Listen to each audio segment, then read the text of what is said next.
Eh bien, bonsoir les amis, bonsoir à tous, bonsoir à toutes. J'espère que vous allez bien et j'espère que votre chemin de conscience et d'unification homme-esprit est fluide et joyeux. Me voilà de nouveau en déplacement pour animer des rencontres en face à face. L'année 2023 est riche de séminaires, regards de vérité et assemblées de guérison un peu partout dans le monde francophone. Si bien que les assemblées vécues en direct sur YouTube sont, elles, plus rares, vous l'avez remarqué.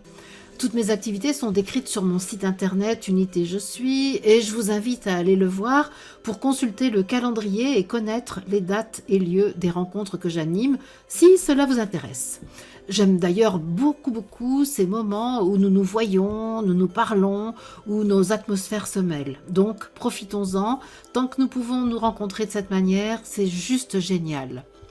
Alors, malgré ces pérégrinations, j'essaye d'être présente au rendez-vous de 20 heures auquel beaucoup d'entre vous aimaient participer. Merci d'ailleurs de le dire aussi souvent dans les commentaires que vous postez. Et pour ces jours où je ne peux pas animer d'émissions en direct, je fais de mon mieux pour proposer un enregistrement. Il y a d'une part des enregistrements de séquences collectives des rencontres que j'anime, et il y a d'autre part des enseignements et messages reçus en 2019 avant que je n'ouvre l'antenne YouTube et qui présentent encore un grand intérêt pour la compréhension de la période que nous vivons actuellement. Alors, la vidéo que vous allez regarder maintenant a été réalisée par Franck Guillot, Franck, que je remercie vivement pour son implication dans la réalisation de ces podcasts, de ces émissions. Je vous invite au passage à aller à la rencontre de Franck par son site notre-nouveau-monde.fr dont le lien est en description. Je vous souhaite une très bonne écoute et je vous retrouve juste à la fin de cet enregistrement. À tout de suite.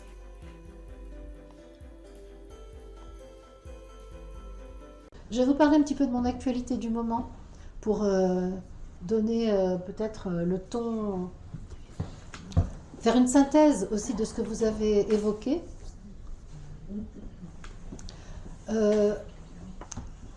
Mon ouverture spirituelle s'est faite en 1986, puis s'est confirmée en 2006 avec l'ouverture du canal et le fait que je me mette totalement à la disposition de mon moi divin dans les activités que je fais. Et depuis quelques semaines, quelques mois, depuis le début de l'année 2023, mais plus particulièrement là depuis le mois de mars, je sens que quelque chose s'intensifie dans ce que je fais, dans ce que je dois faire et dans l'envergure de l'action qui est menée. Alors ça ne veut pas dire que c'est plus facile ou plus difficile, ça veut dire que j'observe d'une manière étonnée les changements que je vis. Je viens de parler de ma difficulté avec la technologie, alors qu'avant je n'avais pas de grandes difficultés. Et surtout, ce que je note, c'est comment tout ce que je faisais avec l'intelligence mentale ordinaire, aujourd'hui, ne peut plus être fait avec ce même outil. Et comment tout ce que je fais, je sens que j'ai à poser une intention claire de décider d'un projet, mais que la mise en œuvre de ce projet doit être confiée à l'être spirituel que je suis et que ça n'est plus mes compétences humaines habituelles qui pourtant étaient très développées, satisfaisantes, etc., qui peuvent les mettre en œuvre. Et c'est très déstabilisant parce que le simple fait de poser une intention m'invite maintenant à lâcher prise sur la manière de faire les choses et d'abandonner tout contrôle mental au profit d'une observation de ce qui se présente dans l'instant présent pour savoir l'utiliser. Si je mets du contrôle mental, je me fatigue et je vois bien que je n'ai pas la même satisfaction que si je me laisse porter par le flot de l'intelligence divine qui se met à ma disposition. Et je sens que je suis là, dans une période de mon chemin personnel, amenée à témoigner de ça pour encourager d'autres humains à observer ça chez eux aussi, parce que je pense que je ne suis pas du tout la seule, et le peu que j'ai entendu là, ou le beaucoup que j'ai entendu là, m'indique ça aussi chez certains d'entre vous, parce que c'est flippant. Parce que là où j'étais très rassurée par le contrôle mental de mon organisation, je n'ai plus cette même assurance. Il faut aller chercher ailleurs, mais ça va loin parce que je peux oublier des rendez-vous et surtout je ne peux plus rien anticiper. C'est-à-dire que je peux planifier des choses avec des projets qui sont clairement remplis de toute ma puissance, de toute mon intelligence, de toute mon attention, mais je ne peux plus les organiser mentalement par anticipation. Et donc, je me retrouve à ne plus savoir penser aux choses que je vais faire avant, mais à me retrouver la veille de les faire, en train de dire, mais au fait, là, j'ai quelque chose à faire ou pas? Je ne sais plus. Je n'ai plus du tout les mêmes ressources à mettre en œuvre que celles que je connaissais. Donc, je sens bien que ce que Sri Aurobindo appelle le supramental, qu'on appelle aussi l'intelligence globale, ou que j'appelle l'intelligence multidimensionnelle ou sphérique, cette intelligence sphérique est en train de prendre le relais de l'intelligence linéaire qui était à ma disposition avant.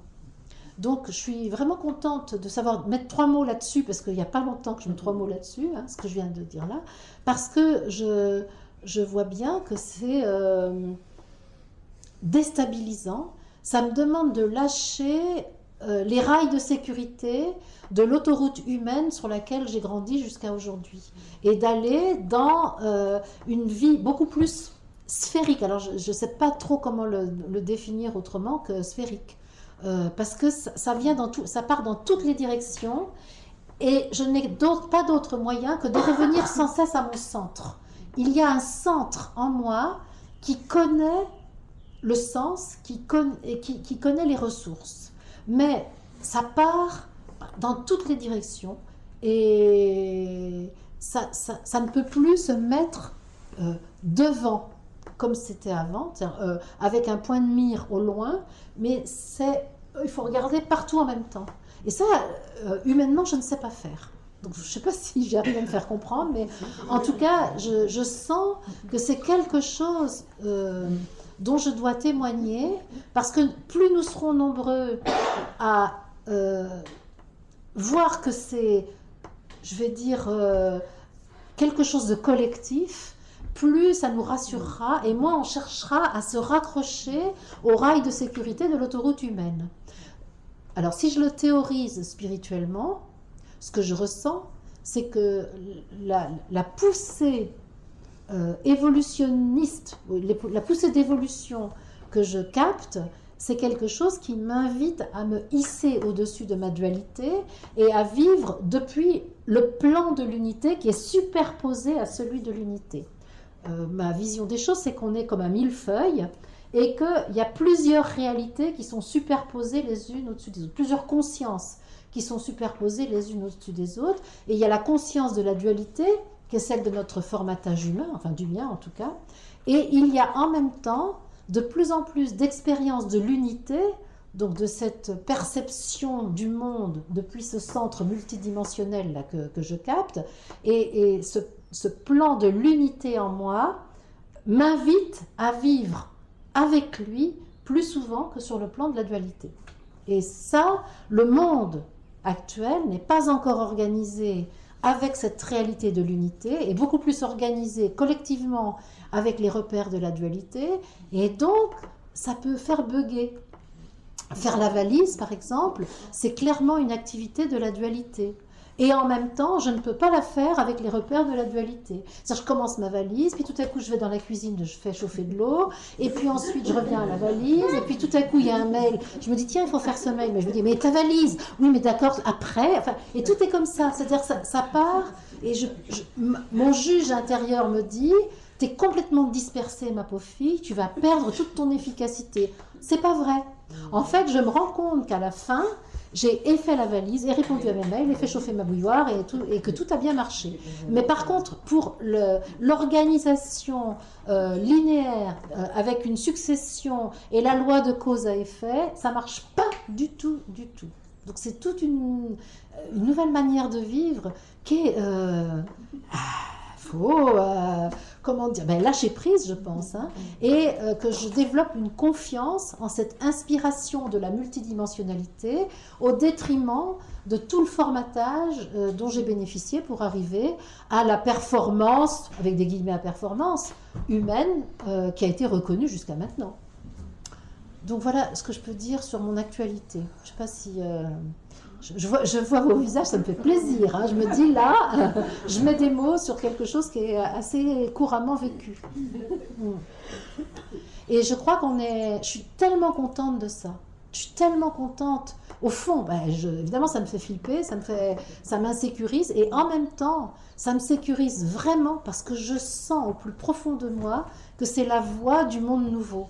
C'est la voie du nouveau paradigme de la société. C'est la voie d'une nouvelle manière de vivre l'unité dans le quotidien. Et ce que j'ai compris récemment et qui m'enthousiasme totalement, c'est que je peux refaire des plongeons dans la dualité, autrement dit, aller au supermarché et faire mes courses, avec une liste de courses bien faite, mais je peux y aller avec la conscience de l'unité. Je ne suis pas obligée d'abandonner ma conscience de l'unité pour aller vivre les choses de la réalité dualiste. Et quand les choses de la réalité dualiste commencent à m'embarrasser beaucoup, à faire beaucoup de bruit à l'intérieur de moi, je sais que j'ai le recours à l'ascenseur qui me permet de revenir à l'étage de l'unité. Que ça dépend de moi, que je ne suis plus obligée de subir les contraintes de la dualité, du monde limité, du monde matérialiste pur et dur tel qu'il il nous contraint actuellement, parce que le monde actuellement dans la conscience collective est un monde dualiste et matérialiste, soyons clairs. Même si il y a quelques individus qui ont une vision spirituelle, les institutions, la société telle qu'elle est organisée, imposent une vision matérialiste du monde. Et donc ça, avant, je pouvais en souffrir. Maintenant, ils peuvent toujours me l'imposer, ça ne marche plus. Ça n'est plus quelque chose que je peux subir ou que je dois subir, puisque même dans ce milieu, par exemple, d'une institution matérialiste, je les regarde et je m'en fous un peu. Je vis la relation avec cette institution matérialiste depuis ma conscience unifiée, et je n'ai pas besoin de me trahir dans ma vision du monde spirituel pour communiquer avec ceux qui n'ont pas une vision spirituelle. Et ça, je trouve ça génial. Mais ça commence à se mettre en place, je n'ai pas beaucoup d'entraînement, ça a besoin de se confirmer, on va dire. Donc voilà avec quoi je viens, d'une façon générale, dans mon contexte général. J'espère que j'ai été explicite, parce que je ne suis pas tout à fait sûre de moi, là. Et la deuxième chose que je voudrais dire, c'est que ce séminaire a une place très importante dans ce que je perçois de l'évolution de la conscience collective de l'humanité au cours de cette année 2023.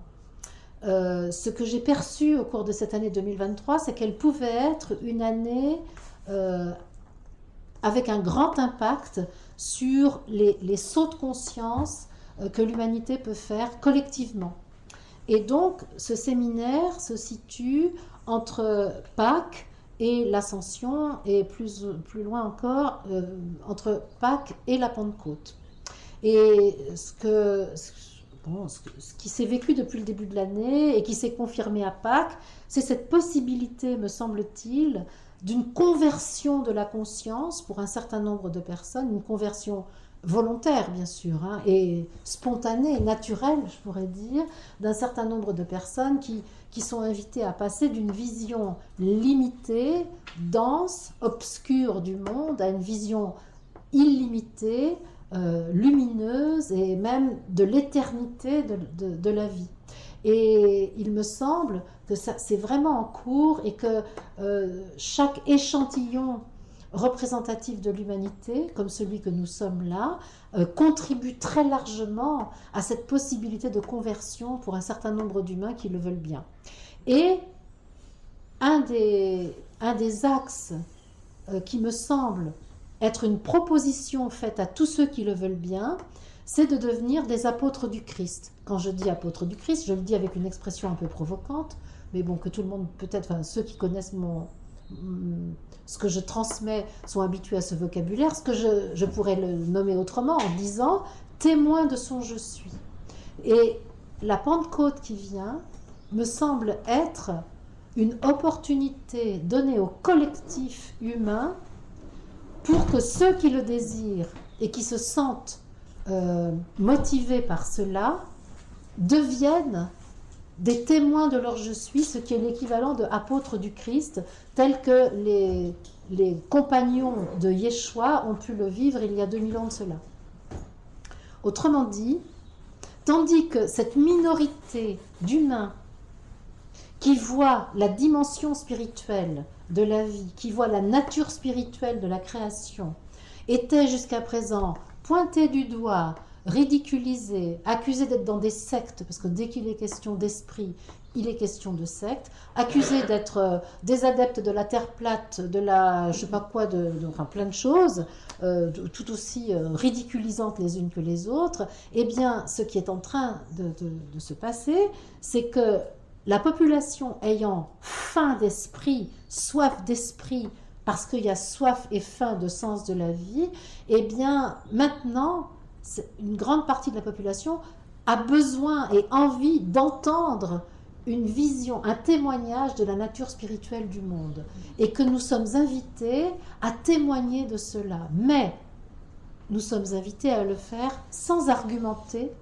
sans essayer de convaincre, mais en parlant de notre propre expérience, en parlant de cette preuve que nous avons dans notre conscience et non pas à l'extérieur de nous, de la réalité de ce que nous avançons. Et j'ai souvent parlé de cette expérience que j'ai vécue, mais je vais la redire là, celle de ma grand-mère qui était entre la vie et la mort, et que je visitais quelques heures avant sa mort, et qui était dans un entre-deux, entre le plan de la matière et le plan spirituel, et qui me dit ah ben, je ne sais pas si je suis vivante ou si je suis morte, mais qu'est-ce que je suis heureuse. Et cette femme, en fait, me donnait la preuve que la seule chose qu'elle allait emporter avec elle, après l'expérience de l'incarnation, c'est la conscience qu'elle avait de ce qu'elle avait vécu. Jamais ma grand-mère ne s'était interrogée sur son degré de bonheur. Et voilà-t-il pas qu'au moment où elle va quitter l'expérience de l'incarnation, la chose qui compte, c'est le bonheur qu'elle connaît, la joie. Je dirais aujourd'hui la joie, mais à l'époque, elle disait qu'est-ce que je suis heureuse. Et jamais ma grand-mère m'avait dit qu'elle était heureuse. Elle s'était jamais posé la question. Et pour moi, là, elle se donnait à elle-même la preuve de la richesse de ce qu'elle avait capitalisé au cours de son expérience. Et moi, je pense que c'est ça dont on peut témoigner aujourd'hui.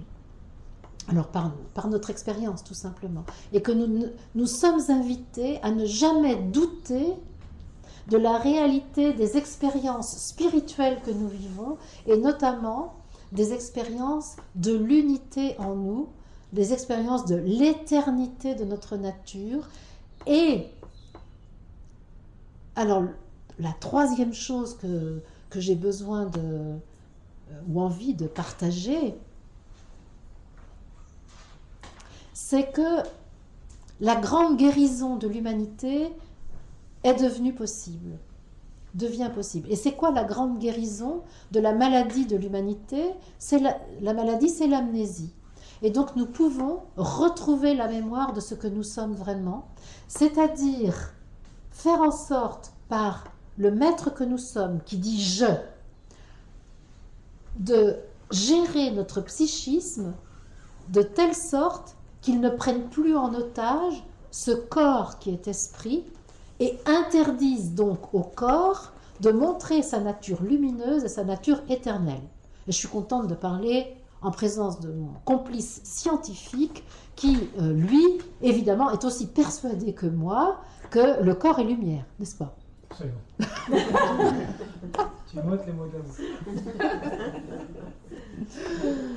Donc voilà, je suis très heureuse de cette possible guérison, et dans tout ce que nous allons vivre ensemble, mon invitation, c'est à libérer notre corps de son statut d'otage de notre psychisme qui lui interdit de montrer sa nature divine, lumineuse, éternelle. Le corps est vraiment en unité avec l'esprit, parce qu'esprit et corps ne sont qu'un en réalité, c'est la même substance. L'une est subtile, l'autre est dense, mais c'est la même substance, ça ne peut pas être autrement.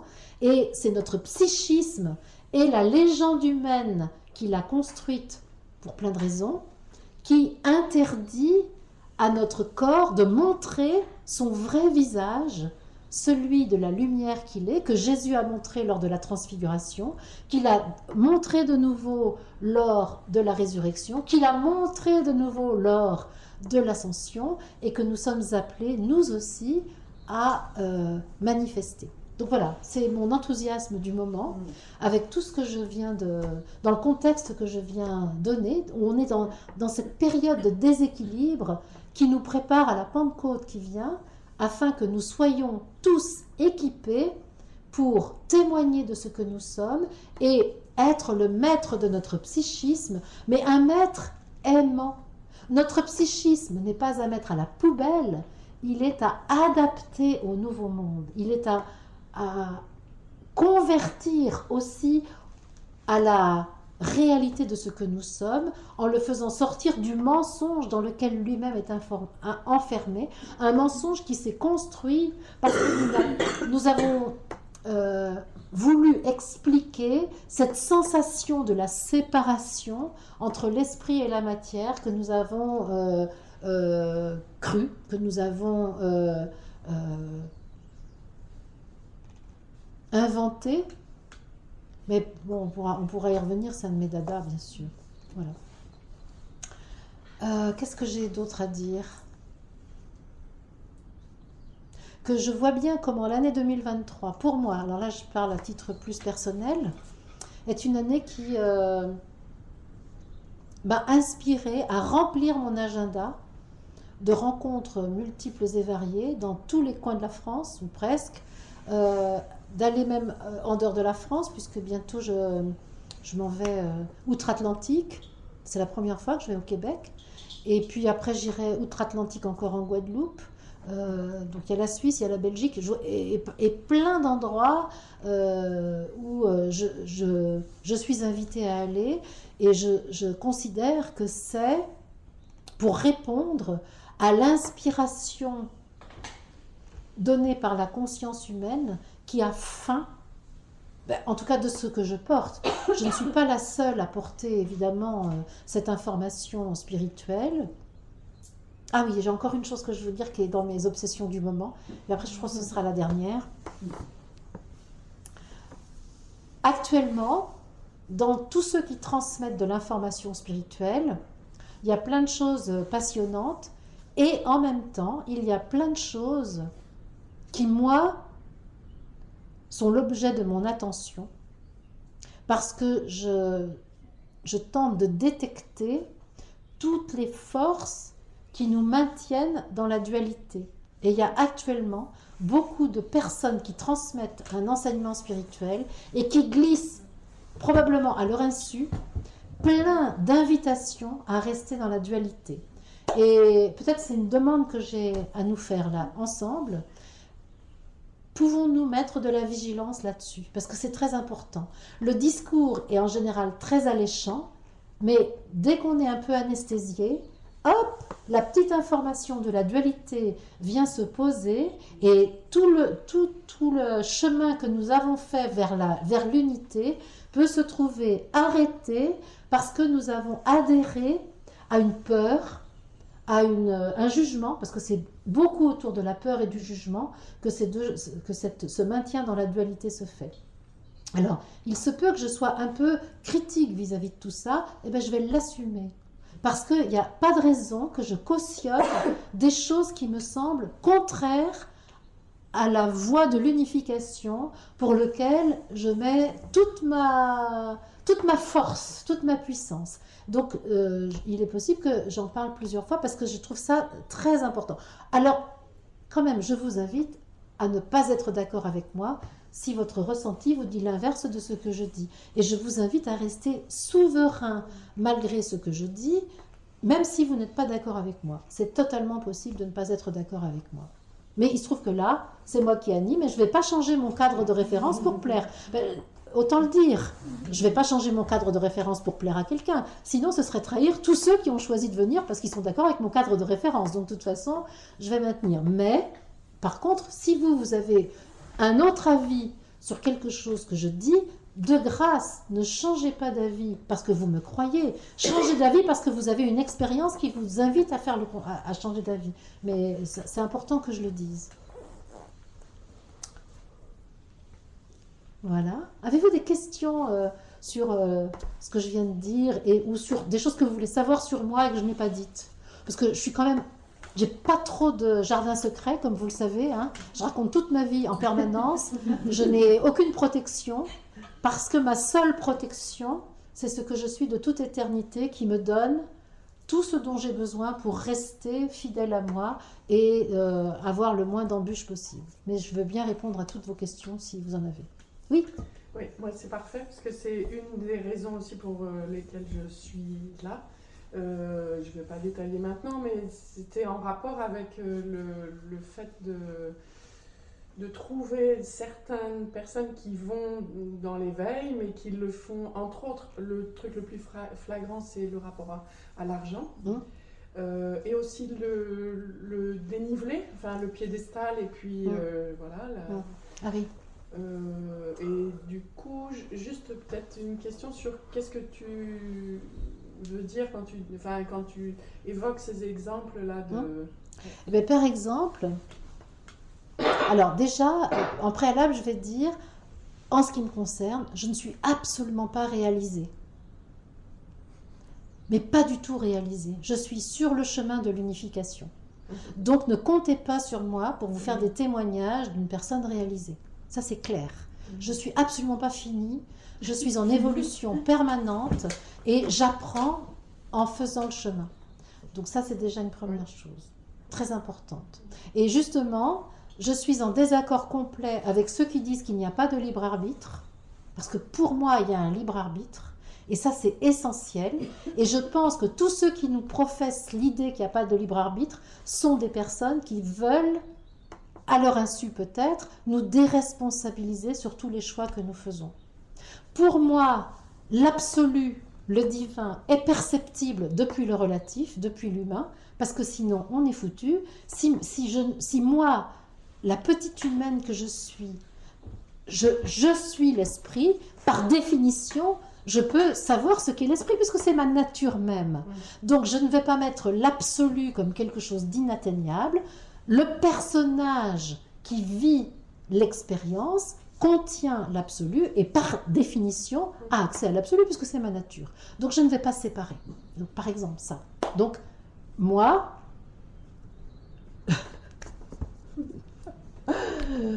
J'essaye de vivre l'unité et d'être cohérente avec ce choix, parce que j'ai fait un choix, parce que justement j'ai un libre arbitre. Toute représentation du monde pour moi est un choix que nous faisons. Chacun de nous, nous avons observé le monde et nous avons pris une décision sur ce qu'est le monde. Qu'elle soit consciente ou pas consciente, c'est une décision. Et donc, ma décision à moi, c'est de voir un monde unifié, esprit, matière unifié. Par conséquent, je tente de maintenir ma cohérence avec cette vision du monde. Si un jour je change de vision du monde, bien entendu, je devrais changer ma manière de vivre. Parce que ma manière de vivre est très colorée par la décision que j'ai prise de voir une unité entre l'esprit et la matière, que j'appelle unité et non pas non-dualité. Parce que je suis très attentive aux mots que j'emploie. Parce que si j'emploie un mot pour dire son inverse, évidemment, ça me pose un problème. La non-dualité, c'est pas la même chose que l'unité. Par exemple. Voilà. Est-ce que je réponds à ta question? Oui. Alors sur l'argent, j'ai absolument rien contre l'argent, et y compris pour les personnes qui prennent de l'argent pour des transmissions spirituelles. Moi, je trouve ça complètement acceptable, parce que ça n'est sûrement pas la transmission spirituelle qu'on fait payer, mais l'espace et le temps qu'on met à la disposition des personnes qui viennent pour participer à une action de développement spirituel. Parce que l'espace et le temps nous fait partie de la dualité dans laquelle nous sommes, mais nous pouvons tout à fait entrer dans cette dualité avec la conscience de l'unité, et dans ce cas-là, c'est tout à fait logique de faire payer l'espace et le temps qu'on met à la disposition des autres, Par exemple, moi, je demande une contribution aux frais parce que je dois acheter de l'essence, entretenir ma voiture et payer la personne qui fait mon jardin. Parce que pendant que je ne suis pas à la maison, l'herbe pousse. Et donc, j'ai besoin de quelqu'un pour entretenir le jardin. Et donc, c'est pour cette raison que je demande une contrepartie financière sur ce que je fais, faible, parce que, en ce qui me concerne, il m'a été demandé par l'être divin que je suis de ne pas faire payer mes prestations contre de la monnaie, mais de faire en sorte que ça ne me coûte pas d'argent. Et j'ai eu la garantie que j'aurais toujours de quoi vivre, me nourrir, sans me restreindre. Parce que si je me restreins, tout à coup la vie devient moins fluide et ça ne va pas, donc sans me restreindre. Et en fait, ça s'est prouvé, c'est depuis 2009 comme ça. Aujourd'hui, c'est très facile parce que je perçois une pension de retraite royale de 880 € qui me suffit très, très largement pour vivre, hein, parce que ça me va, je n'ai pas besoin de plus. Mais ceci dit, je ne milite pas pour que les enseignements spirituels soient sans contrepartie financière. Par contre, j'affirme qu'aucun enseignement spirituel ne peut être monétisé parce que l'esprit est donné en abondance sans que l'individu n'ait à payer. Par contre, l'espace et le temps pour le faire peut parfois être monétisé. Si quelqu'un consacre une famille à nourrir, par exemple, et consacre son temps à transmettre, son temps va être rémunéré et je trouve ça tout à fait logique. Donc moi j'ai dû apprendre à aimer l'argent pour pouvoir m'en défaire un peu. Donc j'aime l'argent. J'aime l'argent, alors pas pour en avoir beaucoup sur mon compte en banque, mais parce que c'est un moyen qui permet de faire des choses et qui permet de le faire avec une conscience totale de qui je suis et de comment je le fais. Donc là aussi je voudrais me mettre à l'aise là-dessus. Je ne sais pas si ça répond à ta question. Oui, mais en fait, c'est un complément parce que justement, moi, il y a une chose qui me choque dans ce que j'ai vécu et connu à plein d'endroits, c'est que les personnes qui se font payer pour transmettre ce chemin-là, quasi tout le temps, pour pas dire absolument tout le temps, il n'y a pas de tarif réduit. Et donc, pour moi, ça s'adresse tout le temps à une élite. Et donc, une personne que je connais qui disait ça, qu'elle voulait éveiller les consciences. Et moi, je lui ai répondu, mais du coup, c'est les consciences qui ont de l'argent. Et les autres, les petites gens, il n'y a pas. Voilà. Donc, ça a créé un... En ce qui me concerne, par exemple, s'il y a des personnes qui n'ont pas du tout les moyens de payer la contrepartie financière, moi je veux bien abandonner totalement ce que je demande, les 30 € que je demande. Mais par contre, par exemple, on vient ici occuper cette salle, et ben, ça me paraît logique de payer l'espace mis à notre disposition parce que Geneviève et Florian, ils ont acheté des matériaux, ils ont construit, etc. Donc il faut bien que cet espace, il a un coût. Donc je trouve ça logique qu'on participe à l'usage, enfin au coût d'usage du lieu qui est là. Et donc c'est pour ça que c'est pas l'histoire de la gratuité, etc. Mais par contre, les enseignants spirituels qui justifient les tarifs très élevé, ou l'usage d'un hôtel Mercure à 5 étoiles pour faire de la transmission spirituelle, ça, alors là, moi, je vais être ma langue de vipère et je vais l'être plusieurs fois, c'est de la justification spirituelle d'un besoin, d'une envie humaine, pas d'un besoin, d'une envie humaine. Et moi, l'envie humaine, je ne la juge pas. Par contre, là, ce que je désapprouve, c'est la justification spirituelle qui est mise dessus. Ça, je le désapprouve. Par contre, s'il me disait, mais moi, j'assume, je veux gagner beaucoup de sous, mais alors, moi, je dis, ok, vas-y.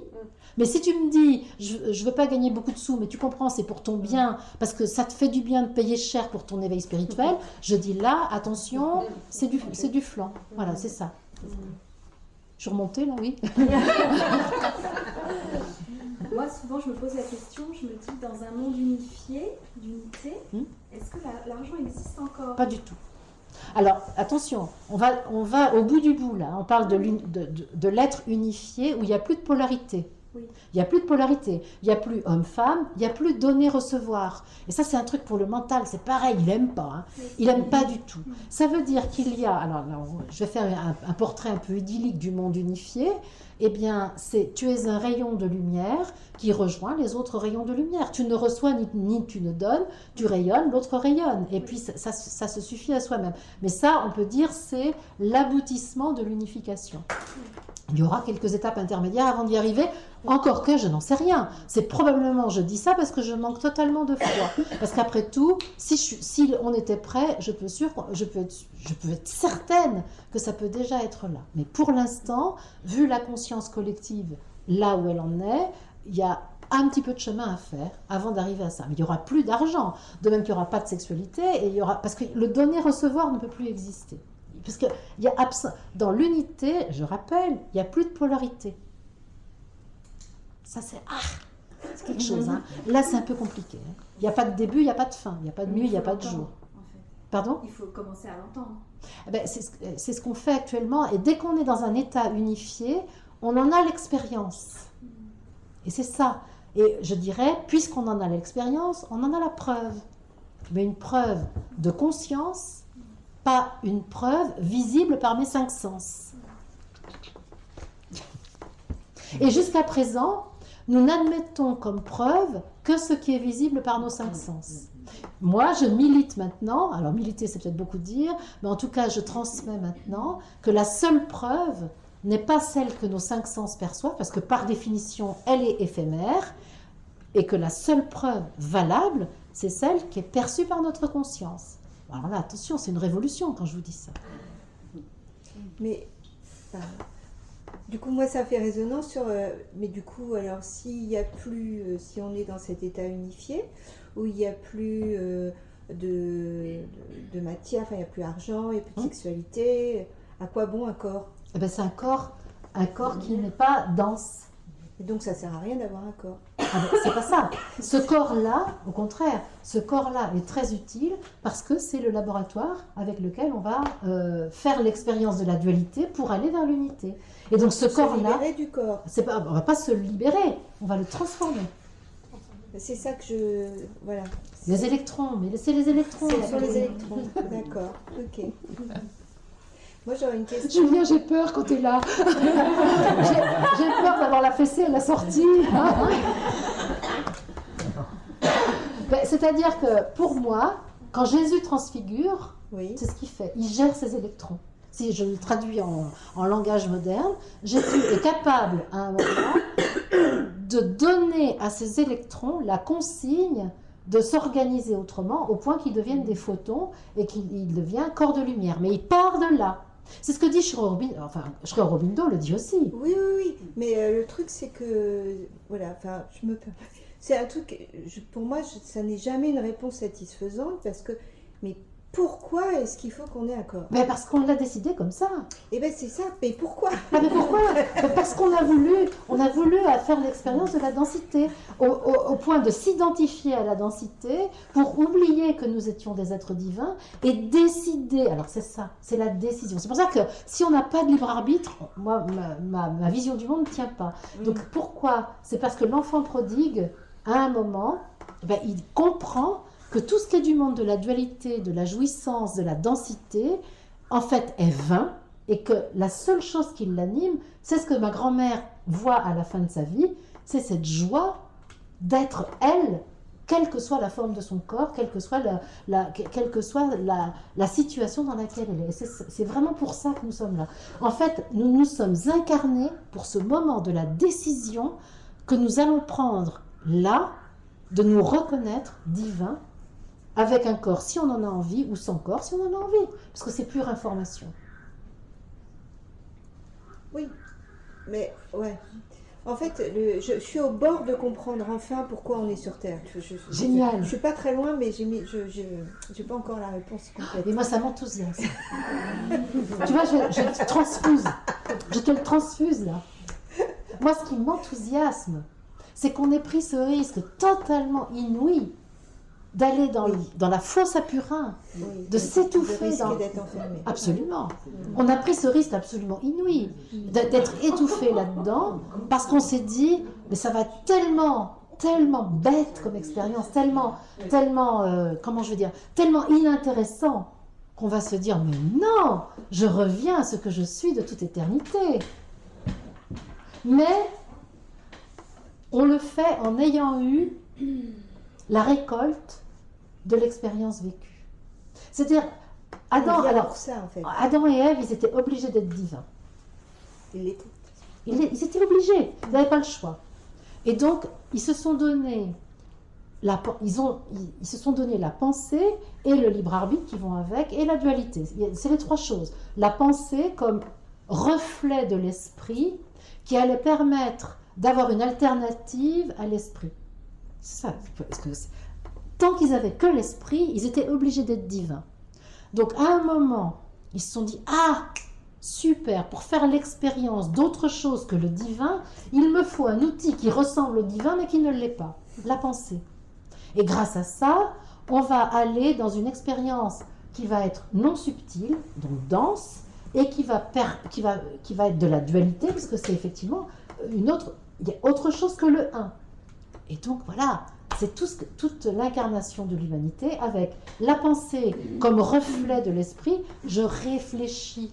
Alors on a parlé de miroir ce matin dans l'émission qu'on a faite. C'est vraiment ça. La lumière vient se réfléchir dans le miroir.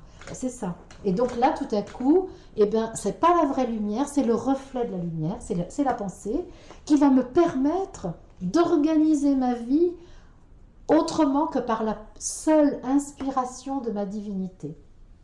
Et grâce à ça, je vais faire des expériences qui vont développer ma divinité. C'est-à-dire que mon libre arbitre va me permettre de développer ma divinité. Et quel est l'objectif du divin? La prolifération de l'amour, la profusion de l'amour. Et donc pour ça, l'expérience va permettre de revenir. Quand ma grand-mère meurt, elle dit ça. Je suis heureuse, j'offre ce que je suis, j'offre cette joie au divin que je suis. Après avoir vécu, elle avait un cancer, elle était souffrante, elle était sur son lit, elle avait une vie de paysanne du sud des Deux-Sèvres avec un mari assez... Alfred, il n'était pas rigolo. Et voilà. Et elle arrive là, et elle voit le sens, et elle est prête.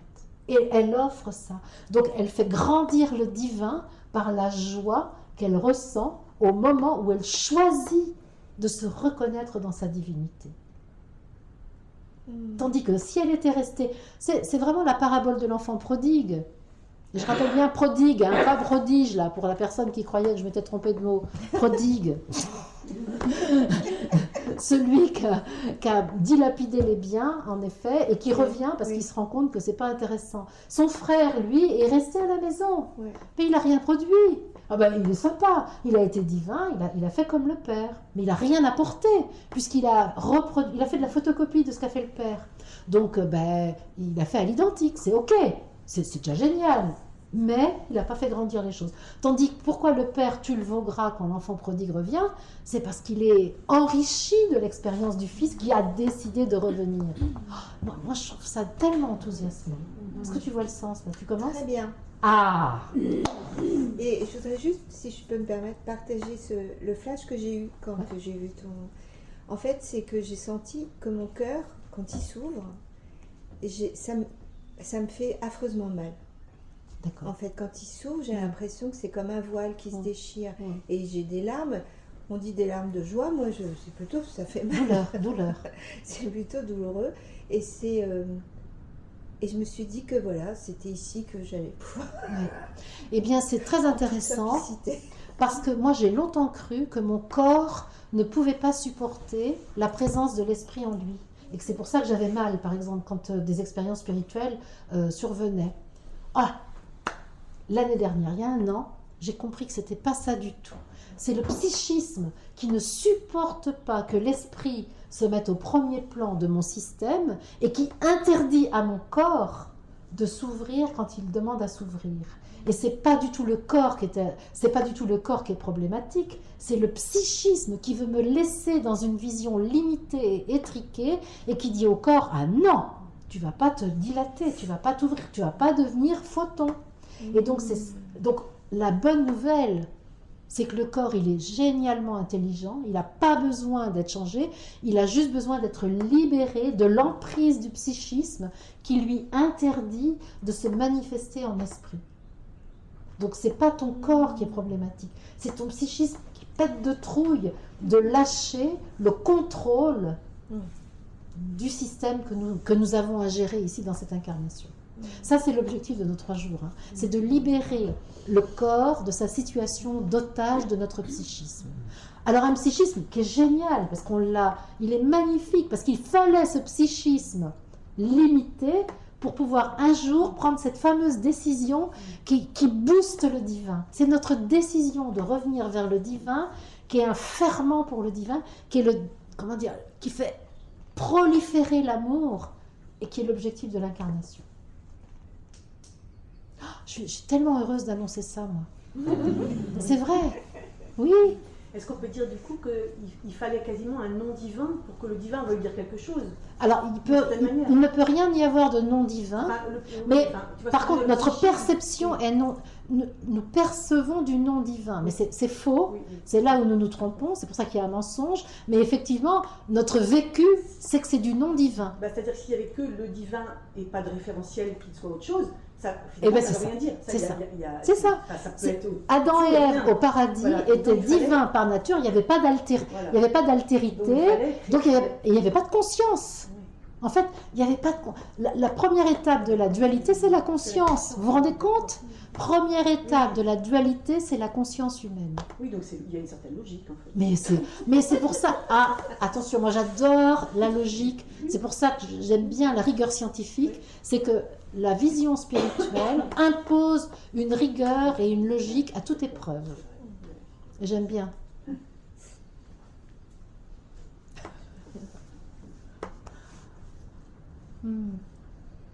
Alors, tout ce que je viens de dire, bien entendu, je vous invite à le mettre, à le confronter avec votre ressenti, avec votre représentation à vous, et de voir si ça vous correspond ou pas.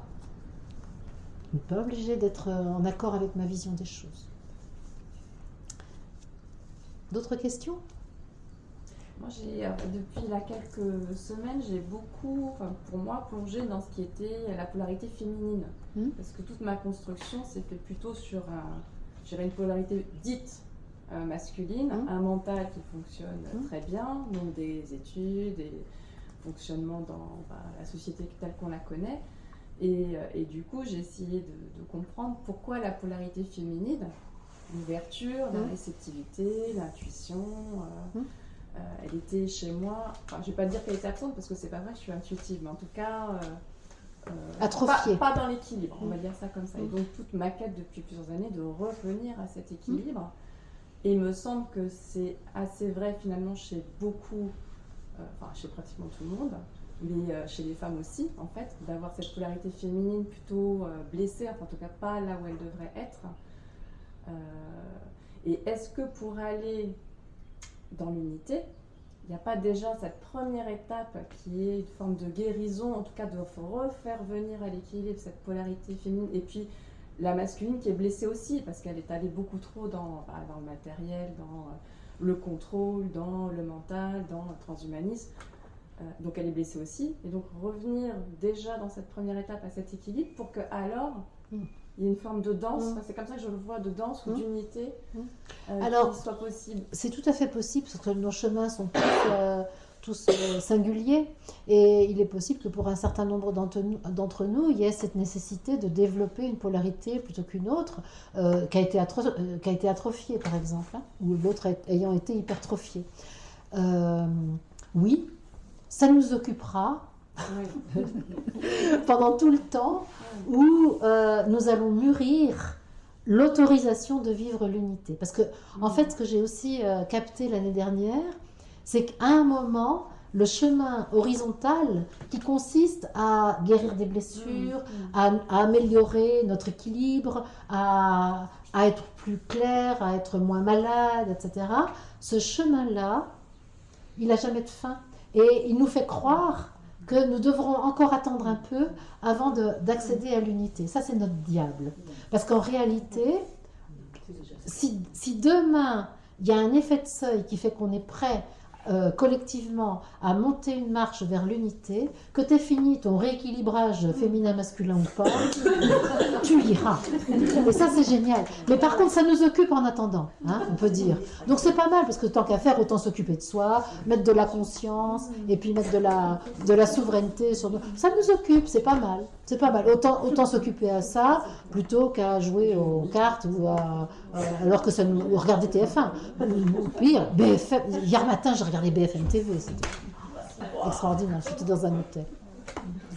Tu vois, mais ça ne veut pas dire que c'est mal. C'est très intéressant parce que ça développe le jeu. Parce que le gros truc pour pouvoir prendre cette décision du retournement vers l'unité, il faut un jeu.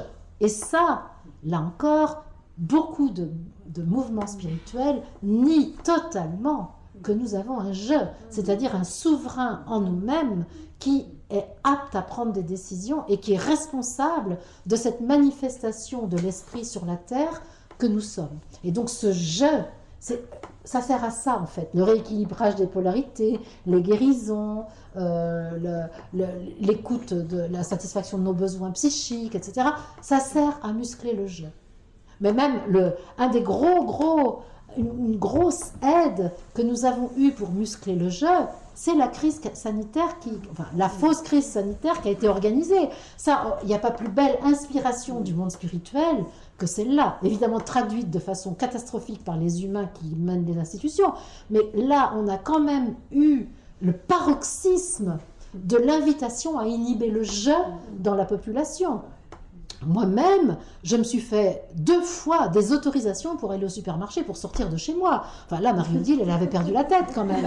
Parce que, non mais attendez, c'est peut-être... Mais moi aussi, j'ai été gagnée par l'épidémie de la stupidité.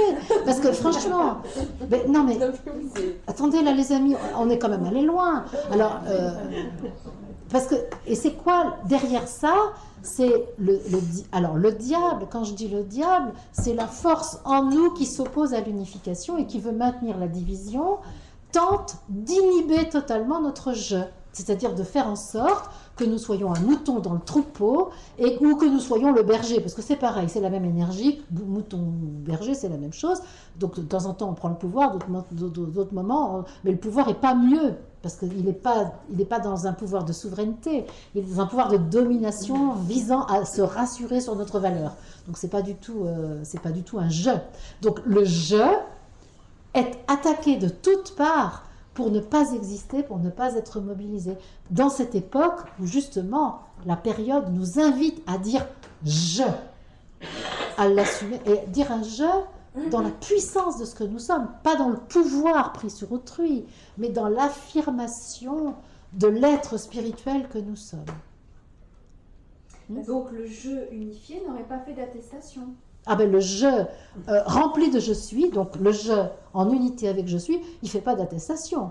Il sait parce que moi je suis même allée, alors j'étais très fort, je suis allée jusqu'à me faire une attestation et à en avoir besoin pour la montrer à un gendarme, à l'entrée du Super U de Chandonnier. Donc là, il faut quand même le faire. Là, donc ça veut dire que j'ai co-créé cette situation. Ça veut dire que j'étais tellement rentrée dans le système que j'ai quand même co-créé un contrôle. Et c'est là où j'ai compris que j'étais en train de me perdre grâce au contrôle. C'est-à-dire que j'ai vu comment j'ai eu besoin du contrôle pour voir à quel point j'avais perdu ma souveraineté. C'est ça qui est intéressant. Au lieu de le voir en victime, je l'ai vu comment, là, j'étais complice du système qui voulait inhiber mon jeu. Donc le jeu unifié, il va au supermarché, coûte que coûte, quoi qu'il arrive. Oui. Il va au marché. Il va partout. Il va là où il a envie d'aller. Il va là où il a envie d'aller en exerçant sa souveraineté. C'est-à-dire sans qu'aucun obstacle ne vienne entraver le projet qu'il a mis en place. Parce que dans sa fréquence, il y a, excuse-moi Julien, dans ce qu'il émet, dans ce qui émane de lui, il y a quelque chose qui signifie à son environnement qu'il est souverain. Et que donc ça ne se conteste pas. Donc quelque part ça ne va pas l'atteindre. Mais c'est même pas, il ne va pas avoir besoin de co-créer la preuve qu'il n'est pas souverain. Mais ça ne se fait pas par la pensée. Alors, c'est très important, c'est pour ça que je te demande de préciser, parce que je trouve c'est très flou ce qui se dit. Alors justement, ça n'est pas provoqué par la pensée. Et c'est ça la grande différence. C'est-à-dire que la loi d'attraction nous a fait croire que ça se faisait par la pensée.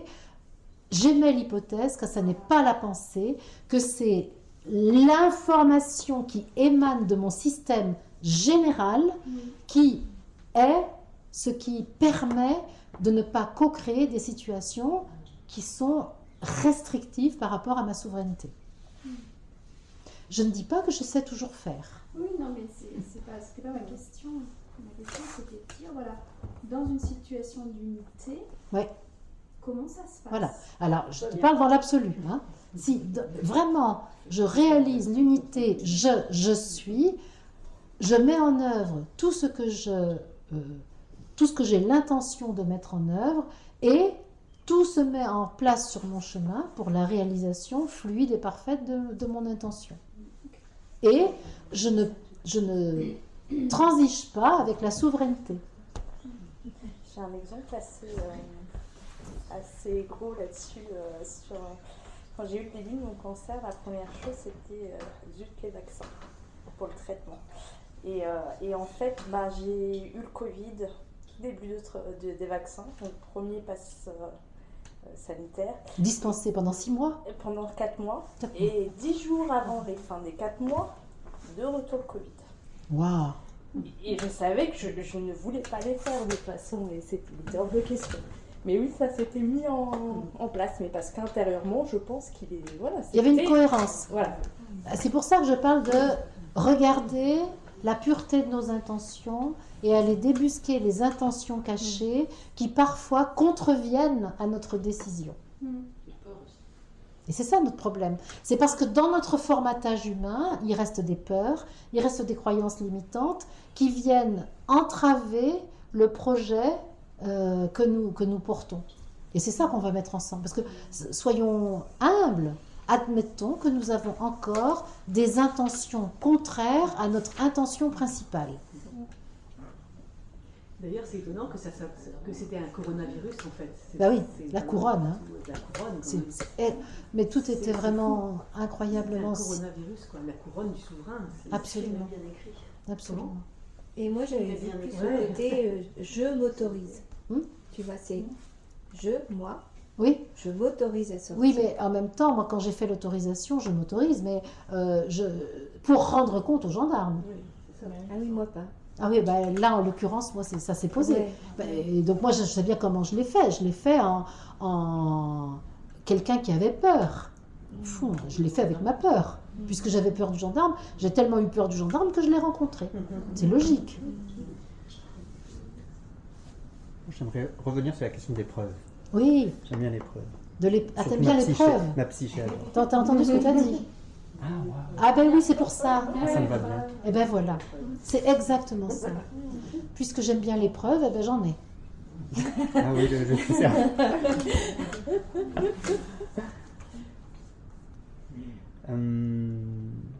Tu disais, c'était pas par les 5 sens, Oui. mais par la conscience. Oui. Ouf, là ça cherche, tu vois, moi. Parce que l'expérience que je fais du corps passe par les 5 sens. Entre autres, pas forcément. Pas forcément. Les 5 sens est ce qui nous permet d'être en relation avec le monde matériel. Par exemple, là, tu peux tout à fait établir une relation avec toi, non pas par tes 5 sens, mais juste par la mobilisation de ta conscience dans l'instant présent. Donc les 5 sens, la vue, te permet de voir ce qui est à l'extérieur, le toucher te permet de toucher ce qui est à l'extérieur, ou ton propre corps, mais dans sa limite extérieure. L'odorat te permet de capter ce qui est émis de l'extérieur. Le goût te permet d'apprécier ce que tu ingères. Il reste quoi? L'ouïe te permet d'entendre l'onde sonore qui est émise. Donc les 5 sens sont exacts. C'est ça, Adam et Ève aussi, c'est ça. Dans l'histoire, ils créent la densité et ils se dotent d'outils qui permettent d'appréhender la densité. Et ça va prendre pratiquement tout l'espace de la conscience, notamment la vue. Je te donne un exemple. Lorsque j'avais un potager, que je faisais moi-même, je traversais le jardin, je voyais tout ce que j'avais à désherber. Et là, le temps d'aller de la maison jusqu'au compost, toute ma conscience était occupée par les herbes que je voyais à désherber. Ça veut dire que la vue avait un tel pouvoir sur ma conscience, a un tel pouvoir sur ma conscience, qu'elle peut occuper tout l'espace de ma conscience. Et ça déclenchait de la culpabilité, de la peur de ne pas y arriver, tout le tralala. Je vous parle d'un exemple personnel. Moi, je vous ai dit, je ne suis pas finie. Donc, ça permet que je vous raconte des histoires de personnes pas réalisées. On est bien d'accord. Est-ce que j'ai répondu à ta question? Oui, oui. Donc, la preuve donnée par quelque chose de sensoriel, donc notamment par la vue, eh bien, figure-toi que ce sera toujours une preuve extérieure à toi, donc éphémère, et qui a de la valeur dans le cadre de référence qui est le tien, mais une autre preuve, par exemple, moi, je peux témoigner que j'ai vécu des expériences de transfiguration. Personne ne les a vues. Moi-même, je ne l'ai pas vu avec mes yeux de chair. Mais, par contre, j'en ai l'expérience. C'est-à-dire que dans ma conscience, j'ai senti mon corps devenir lumière et illimité. Eh bien ça, je peux dire que j'ai la preuve de la transfiguration, mais que je ne peux pas apporter à l'extérieur.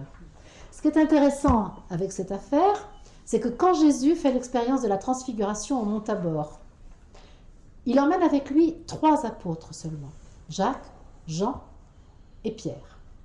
Pourquoi? Parce qu'il va choisir des êtres qui sont capables de voir au-delà du visible. Les autres apôtres ne sont pas capables.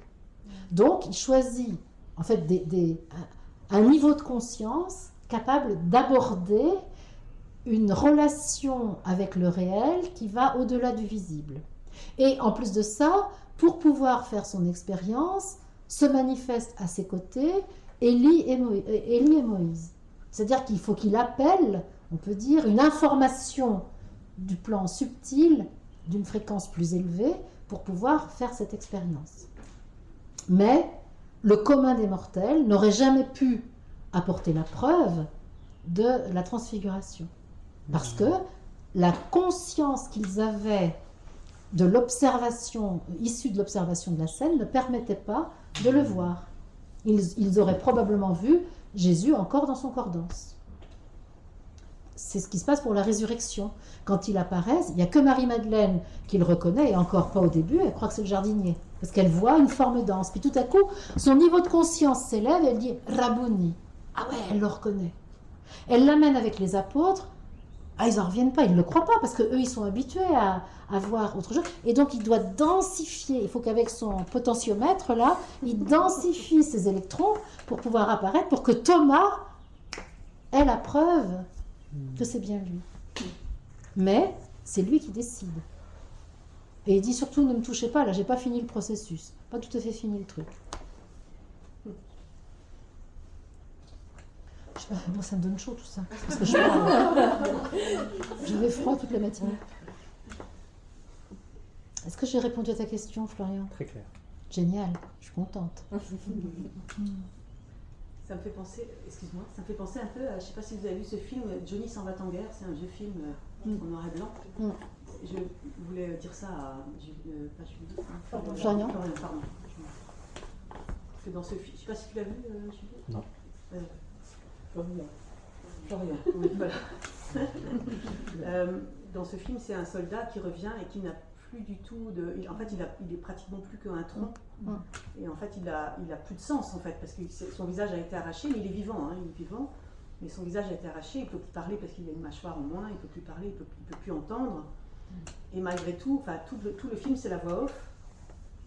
Donc c'est la voix de la conscience de ce gars qui va qui est à l'hôpital en fait et qui va essayer de communiquer plus ou moins avec les infirmières. Mais ce film, je trouve, montre avec vraiment de manière remarquable comment, effectivement, même sans les sens, le gars il est là quoi, il est encore là. Et on entend sa voix et on entend tout ce qu'il ressent et en fait il est vraiment là quoi. Donc ça me fait penser à ça, je sais pas. Johnny got his gun. Johnny got his gun en anglais, c'est ça. Et alors les gens qui font des comas, oui, qui partent dans une colonne, là on est dans quoi? Alors ça dépend. Alors le coma ou des expériences de mort imminente. Alors enfin moi je sais que je l'ai vécu, donc je suis partie dans la colonne. Ah ben raconte-nous. Ça fait très très longtemps, lors d'un accident de voiture. J'ai cartonné. Alors déjà, l'accident était quand même très improbable. Je partais de Paris le jour de grand départ du 1er août en me disant, j'étais seule dans ma voiture, en me disant fais très attention. Et une heure après, donc je faisais très attention comme à chaque fois, donc je ne dépassais pas la limite de vitesse, j'étais prudente, etc. Et la voiture devant, donc moi c'était une 3 voies, je double une voiture et il y a une voiture qui me double aussi. Donc on est 3 voitures en même temps. Et la voiture à gauche se rabat devant moi et au moment où elle se rabat, le vélo qui est sur la galerie se décroche. Donc évidemment, tout est dense et le vélo, la voiture n'était pas très loin, hein, puisque les gens ils respectaient pas forcément la limite de la distance. Et en fait, le réflexe que j'ai eu, ça n'a pas été le bon. C'est que je vois ce vélo arriver sur le pare-brise, je fais ça. Et je fais ça plusieurs fois. Et donc j'étais à 130. Et la voiture, quand elle fait ça, elle augmente de vitesse à chaque fois. Et à un moment, donc je touchais aucune voiture, aucun rail, etc.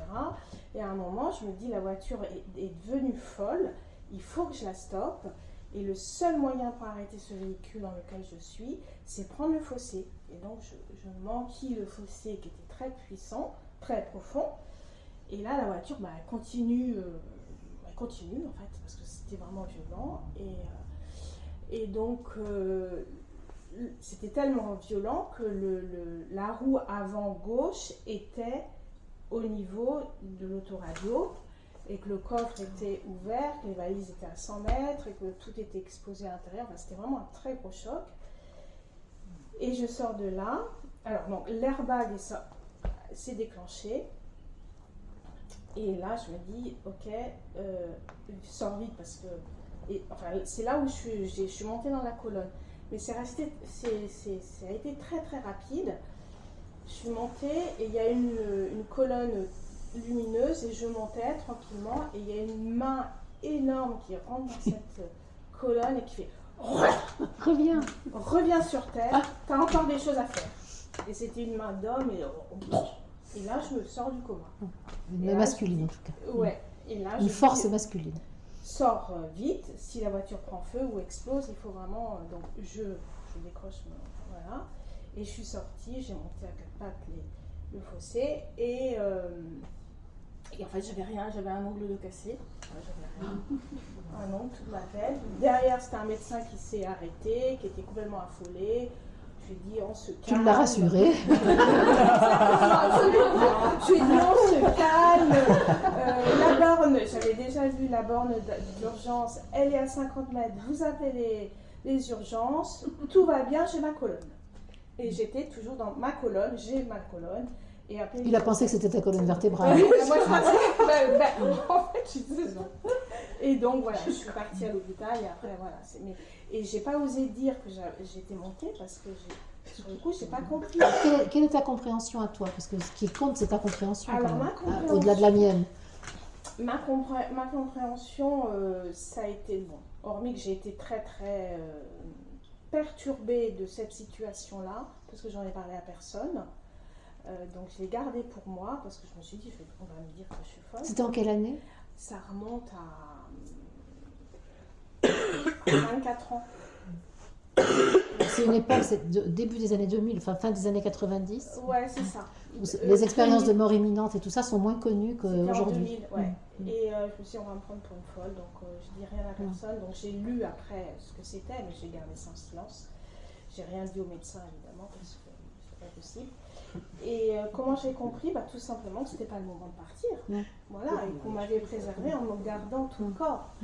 Et mais voilà, j'ai jamais eu de réponse autre que c'est pas le moment. En fait, pour moi, ce qui se passe dans un moment comme ça, c'est que la conscience, sous l'effet du choc, quitte le corps physique. Et la conscience va à la rencontre de l'être spirituel que tu es. Et que l'être spirituel que tu es, il te dit non, là c'est pas le moment de revenir. Pourquoi? Parce que ta conscience sous le choc va probablement dans le plan astral. Et dans le plan astral, c'est une manière de quitter le plan physique, mais c'est pas un lieu de vie propice. Et dans le plan astral, là, toi, tu as envie de partir, c'est-à-dire tu as envie de... Et là, le je suis, on va dire l'être spirituel, vient et dit non, le programme n'est pas de partir maintenant, le programme est bien de rester sur Terre. Et pourquoi c'est une force masculine? Parce que c'est quelque chose qui te demande de l'action, qui te demande de la force, de la puissance, et c'est ça qui te ramène ici. Mais c'est toi-même que tu as rencontré. Cette colonne de lumière, c'est toi. Et cette force... C'est toi. C'est ton être divin. Ah ben c'est toi. Ah ben oui, c'est ta puissance. C'est ta propre puissance. Parce que nous sommes Dieu. Il n'y a rien d'autre que nous. On est profondément autonome dans toute cette histoire. Alors après, le Dieu que nous sommes a mis en place les archanges, les anges, etc. Et ça aide au dispositif. Mais là, ce que tu as rencontré, c'est toi, c'est ton je suis, c'est l'être divin que tu es. Quel bonheur. Non? Oui, quelle force à ce moment-là, parce que c'était d'une violence. Mais non, c'est puissant. Oui, c'était, je dis violence parce que c'était...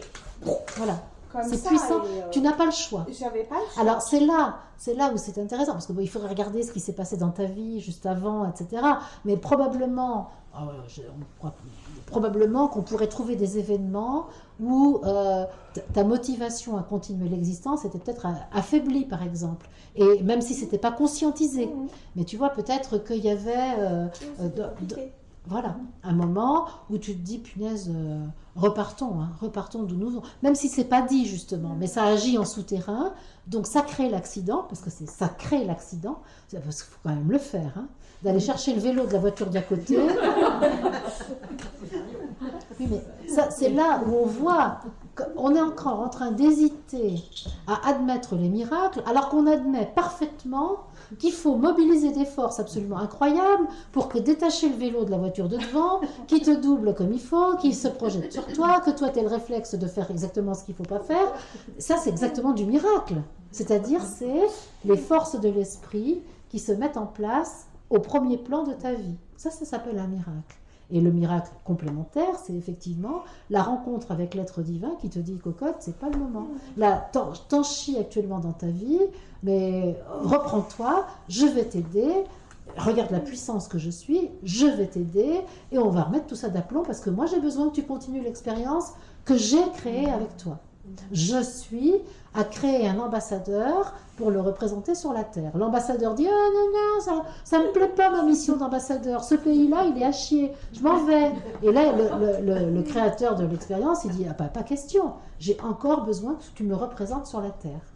Et là, effectivement, toi tu commences à faire tes valises pour repartir, il te dit, pas question, je te ramène. Et je te donnerai des ressources pour continuer.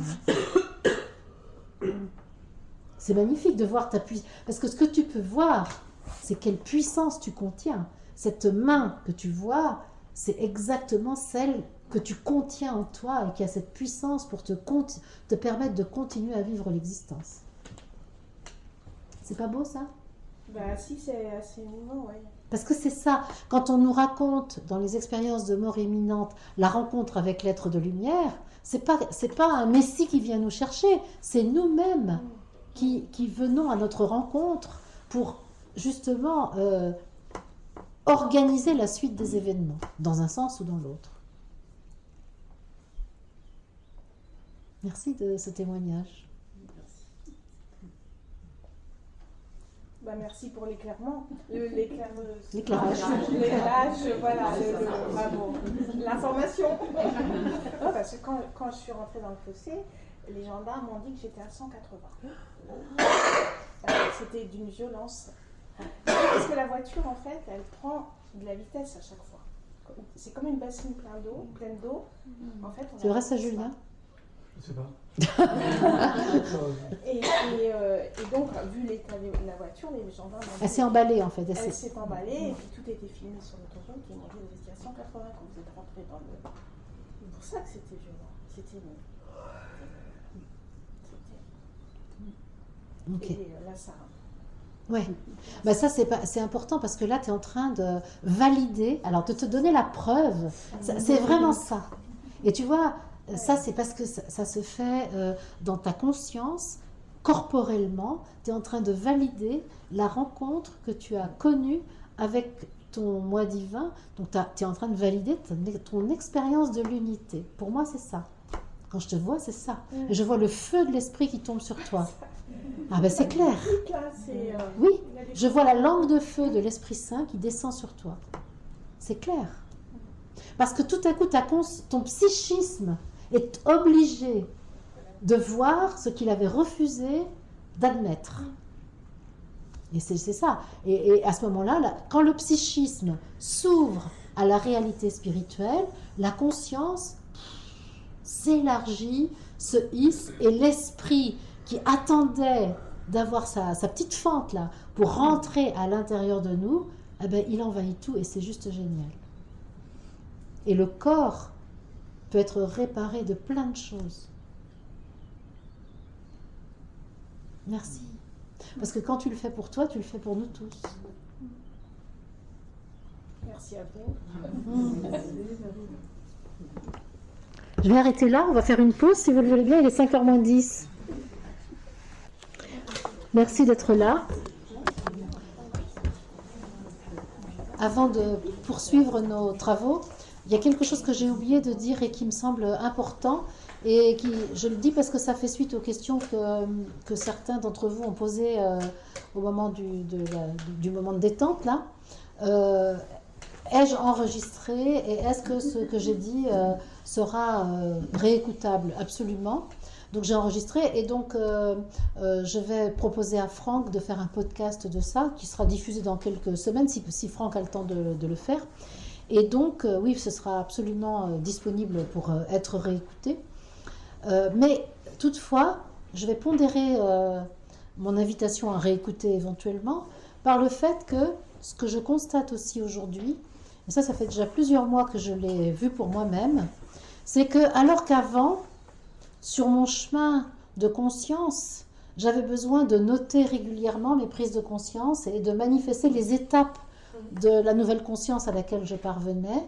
Là, j'ai plus le temps. C'est-à-dire que ça va tellement vite, les prises de conscience vont tellement vite que je ne peux plus noter les choses au fur et à mesure. Et surtout, même si je les note, je ne m'en souviens pas. Donc, ce que j'ai compris, c'est que la proposition de mon moi divin, c'est de me réveiller tous les matins avec la conscience que je me réveille avec une nouvelle conscience de moi-même. Et c'est ça que je nous invite à faire. C'est-à-dire que chaque jour, nous sommes nouvellement conscients de nous-mêmes et que donc ce qui nous est proposé, c'est d'aborder notre journée avec cette nouvelle conscience de nous et non pas en étant dans les ornières de nos habitudes et en reproduisant nos comportements sans réfléchir, en fait, c'est même pas sans réfléchir, sans s'interroger. Mais il est important de se poser une question quand j'entreprends quelque chose, comment je vais faire là aujourd'hui avec la nouvelle conscience que j'ai de moi? Parce que j'ai pas eu le temps de noter les étapes qui m'ont permis d'arriver là où je suis, et pour autant, je suis à un nouvel endroit de mon chemin. Et donc, il m'appartient de ne pas faire comme j'ai fait précédemment, comme mes parents me l'ont appris, comme au début de ma vie je l'ai fait, mais bien de le faire à partir de ce que je suis aujourd'hui et de ce que je sens de moi aujourd'hui. Et ça, c'est hyper important. C'est peut-être ça du linéaire au sphérique, en fait. Ben encore, voilà, exactement. Tu vois, le linéaire, tu poses un truc après l'autre et tu avances, alors que le sphérique, c'est tout en même temps et les repères sont pas les mêmes. Exactement, exactement. Et donc, tu vas pas pouvoir te retourner pour savoir comment tu faisais avant, mais par contre, tu peux avoir un automatisme de faire sans t'interroger et de reproduire à l'identique. Et là, très vite, on va se fatiguer, on va avoir peu d'énergie, on va se sentir un peu à plat. Tandis que si je fais à partir de la nouvelle conscience de moi, je suis sans arrêt propulsée et j'ai quelque chose qui m'emmène vers plus d'unité en moi. C'est autre chose qui prend les commandes à ce moment-là. Exactement. Ben, c'est je rempli de je suis. Je rempli de je suis. Et un séminaire comme on le fait là, c'est une occasion que nous nous donnons de davantage unifier je et je suis. Et donc en fait, on est tous des médiateurs dans la relation de je à je suis. C'est-à-dire que pour chacun de nous, par exemple, je suis une médiatrice de la relation du je de Florian avec son je suis, et de la même manière, Florian est un médiateur pour la relation de je avec moi, pour que l'unification soit plus grande. Et c'est vraiment un groupe comme celui-ci, c'est sa fonction numéro 1. C'est de faire de la médiation pour faciliter la communion entre je et je suis, et faire en sorte que la personnalité, le psychisme ne viennent pas reprendre les commandes de notre système. Je vois pas la différence tellement entre je et je suis. Ah ben voilà. Je suis, c'est le moi divin. Je, c'est le pilote du système de manifester. D'accord. Ok. Je suis, c'est le pays d'origine. Je, c'est l'ambassadeur du pays d'origine. D'accord. Okay. Je suis, c'est les actionnaires de l'entreprise. Je, c'est le PDG de l'entreprise. Et la personnalité, c'est le personnel de l'entreprise. Qui ne sont pas des je suis, qui sont des jeux. Enfin, c'est un jeu aussi, mais la personnalité, c'est plus. C'est-à-dire, c'est l'être psychique. Ah oui, le moi, peut-être, on dirait, non? Voilà, ce qu'on appellerait, ce que Jung va appeler le moi, tandis que le je suis, il l'appelle le soi. Le soi, ouais. Voilà, je vais arrêter l'enregistrement.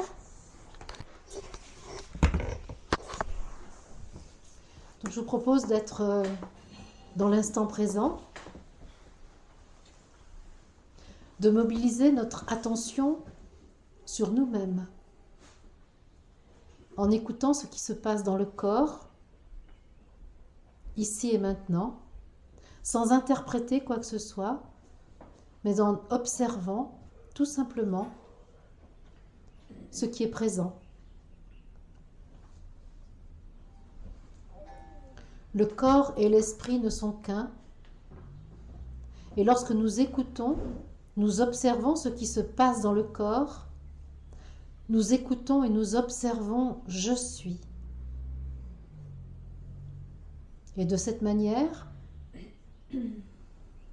nous pouvons activer la présence dans notre conscience de notre moi divin. Je suis ce que je suis qui je suis, je suis, je suis. Je suis présence divine, je reconnais l'information du divin dans mon incarnation, choisie, désirée, pour servir la profusion de l'amour, principe créateur. Je suis amour, force de cohésion, présent dans toute la création. Je suis lumière, lumière authentique, et je laisse le rayonnement de mon corps se donner au monde. Je suis énergie, source de vie, animation de la créature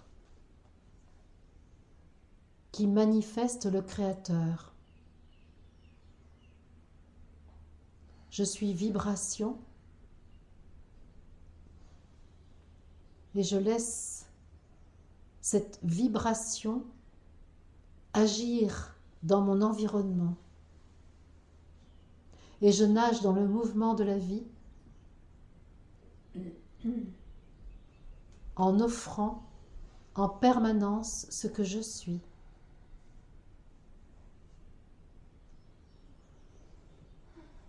Je me reconnais ici et maintenant, être souverain, manifestation du divin. Je me reconnais Melchisédek, apparu sur la terre pour manifester l'authentique lumière. Je me reconnais divin créateur et je fais un humainement avec lui. Ce que je suis de toute éternité est fidèlement manifesté ici, dans l'apparence humaine que j'ai prise. Ce que je suis de toute éternité est manifesté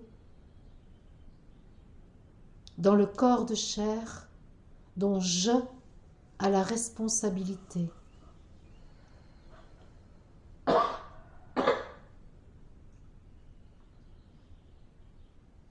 Ici et maintenant, nous sommes.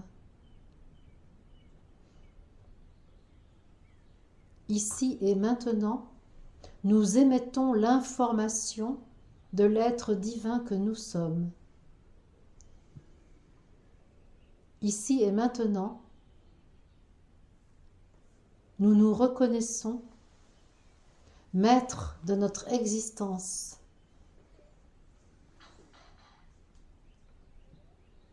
C'est ainsi que nous pouvons maîtriser l'être psychique dont nous sommes dotés pour faire l'expérience du libre arbitre et de la dualité avec la terre.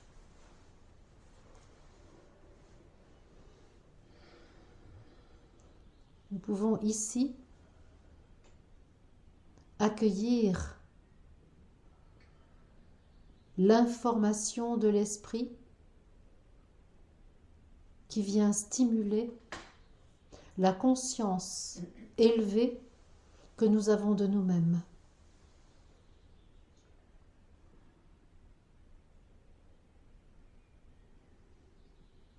L'assemblée que nous formons décuple la puissance d'action de l'esprit en chaque individu ici présent, décuple l'action de l'esprit dans l'humanité tout entière. Et c'est dans cette conscience que je nous propose de poursuivre le chemin qui conduit à l'unification de l'homme et de l'esprit, qui furent divisés par l'identification à la forme humaine que nous avons empruntée. Merci.